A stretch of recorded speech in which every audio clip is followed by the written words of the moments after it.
Maria at she's Manalo. Philippines!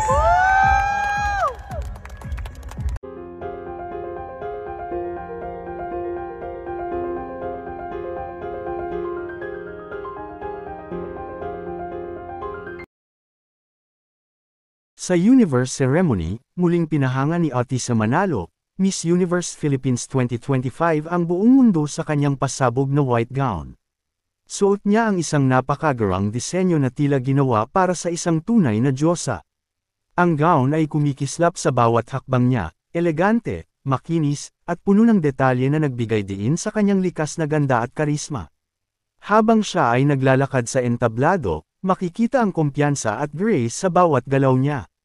Ang kulay puti ng kanyang gown ay sumisimbolo ng kadalisayan, kabab ang loob, at lakas ng loob, mga katangiang makikita kay Otis bilang isang Pilipina.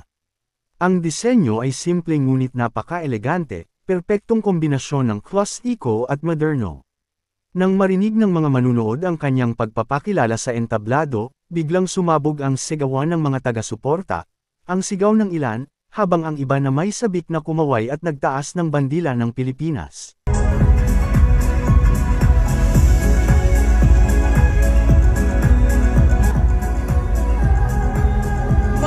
Maria at she's Manalo.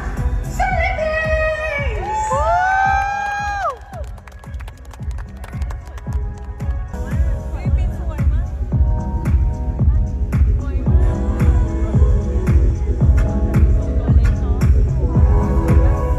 Emily Rain!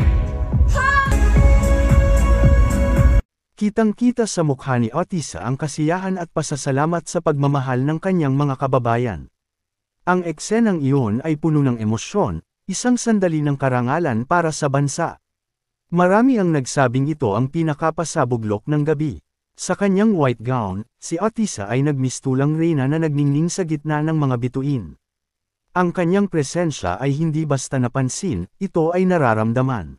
Sa bawat ngiti niya, ipinakita niyang handa siyang dalhin ang pangalan ng Pilipinas sa entablado ng Miss Universe.